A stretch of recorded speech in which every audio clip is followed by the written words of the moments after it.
আসসালামু আলাইকুম, জাহান কিচেন থেকে স্বাগতম। নতুন এবং সিম্পল মজাদার একটা রেসিপি নিয়ে হাজির হলাম।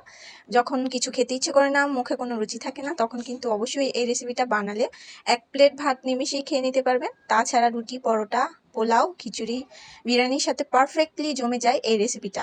খুবই অসাধারণ হয় এবং চটজলদি তৈরি করে নেওয়া যায়। আপনারা চাইলে খুব অল্প সময়ে কিন্তু তৈরি করে নিতে পারেন। চলুন দেখিয়ে দিচ্ছি।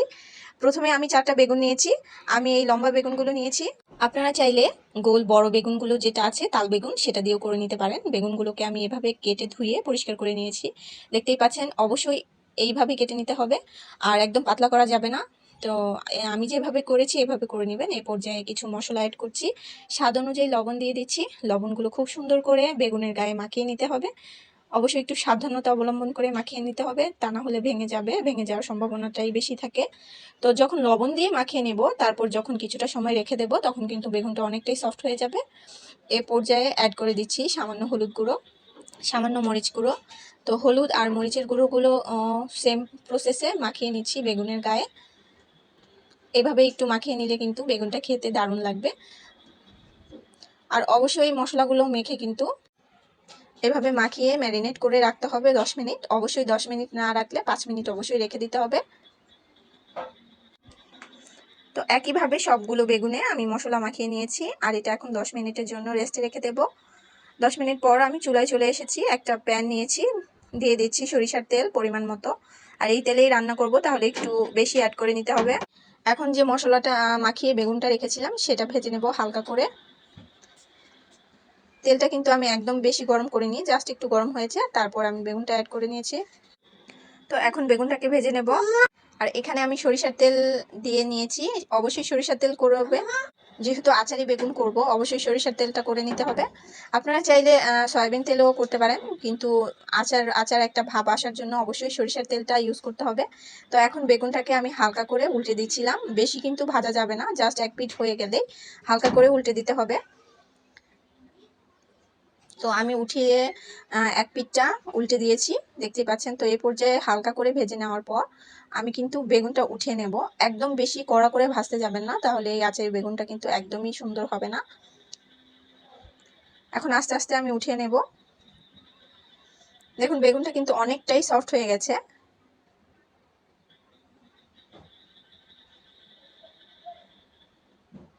খুব সাবধানতা অবলম্বন করে উঠিয়ে নিতে হবে। এ পর্যায়ে সেম তেলে আমি 1 চা চামচ 5 ফোড়ন অ্যাড করেছি। ফোড়নটা হয়ে গেলে দেখুন একটু নেড়ে চেড়ে নিচ্ছি।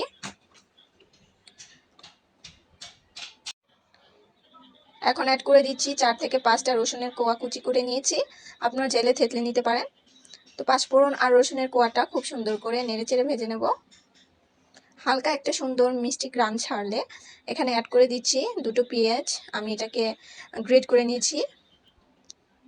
পেঁয়াজটা সুন্দর করে নেড়েচেড়ে ভেজে নেব কাঁচা গন্ধ চলে যাওয়া অবধি।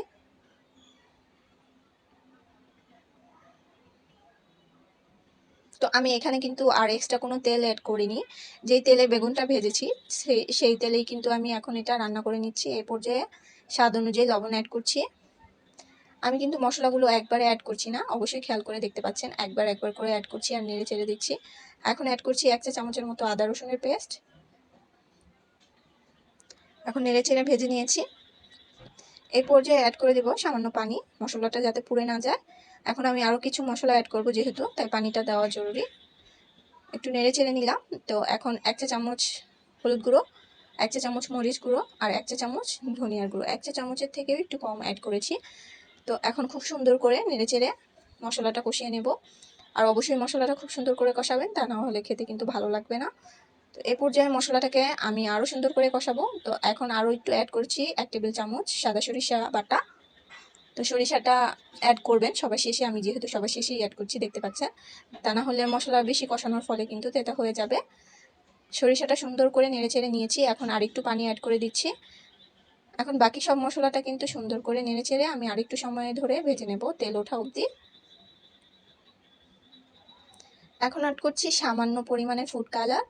এটা অপশনাল, আপনারা চাইলে স্কিপ করতে পারেন। আমি জাস্ট সুন্দর একটা কালার আনার জন্য অ্যাড করে দিচ্ছি।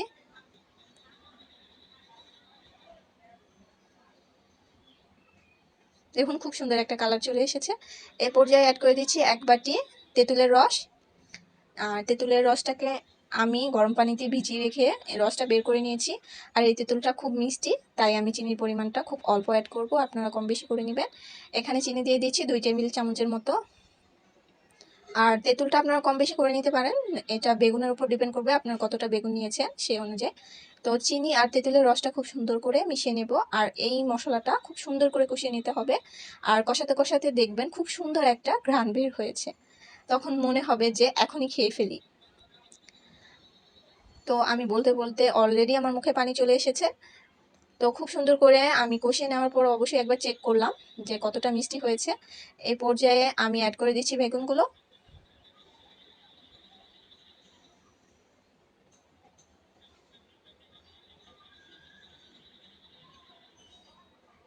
হালকা হাতে একটু জাস্ট ড্যাব করে দিচ্ছি।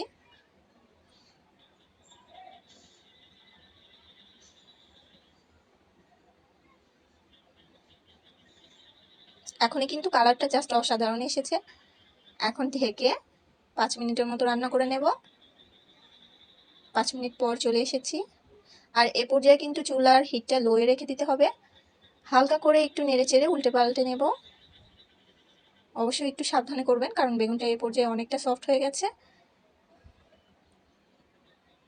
দেখতেই পাচ্ছেন আমার কিন্তু অনেকটাই কষ্ট হচ্ছিল বেগুনটা উল্টাতে, ভেঙে গেলে দেখতে ভালো লাগবে না, তাই একটু সাবধানে করে নেবেন। আমি উল্টে নিয়েছি। এখন এটাকে আবার ঢেকে 2 থেকে 3 মিনিটের মতো রান্না করে নেব। তো ফাইনালি আমার আচারি বেগুন ইজ কমপ্লিট। দেখতেই পাচ্ছেন উপরে কিন্তু তেল অনেকটাই ভেসে গেছে, আর এর থেকে গ্রেভিটা আর কমানো যাবে না, কারণ ঠান্ডা হলে আরও গ্রেভিটা গাঢ় হয়ে যাবে। তো ফাইনালি আমার আচারি বেগুন রেডি হয়ে গেছে, আর সিদ্ধ হয়ে গেছে দেখতেই পাচ্ছেন। কার কার কাছে আমার এই রেসিপিটা ভালো লেগেছে অবশ্যই কমেন্টে জানাবে। আর যারা দেখছেন তাদেরকে অসংখ্য ধন্যবাদ। নতুন যারা যুক্ত হচ্ছেন তারা অবশ্যই চ্যানেলটাকে সাবস্ক্রাইব করবেন, পাশে থাকবেন, বেল আইকনটা প্রেস করে দিবেন। নতুন রেসিপি পেতে অবশ্যই নোটিফিকেশন অলে রাখতে হবে। সবাইকে বলছি প্লিজ একটু ধৈর্য ধরবেন যারা আমাকে সাপোর্ট করছেন। আমার আইডিতে একটু সমস্যার কারণে আমি সবাইকে ব্যাক করতে পারছি না সময় মতো, তবে ইনশাল্লাহ সবার ভিডিও ফুল ওয়াচ করছি। সমস্যার সমাধান হলে অবশ্যই সবাইকে ব্যাক করে দেব। তো এই পর্যন্ত সততার সাথে এই পর্যন্ত আসতে পেরেছি, অবশ্যই শেষ পর্যন্ত সততার সাথেই থাকবো ইনশাআল্লাহ। সবাই বিশ্বাস রাখবে। তো আমার রেসিপিটা কার কার কাছে ভালো লাগলো অবশ্যই কমেন্টে জানাবেন। নতুন রেসিপি নিয়ে চলে আসবো। সবাই সুস্থ থাকবেন, ভালো থাকবেন। আল্লাহ হাফিজ।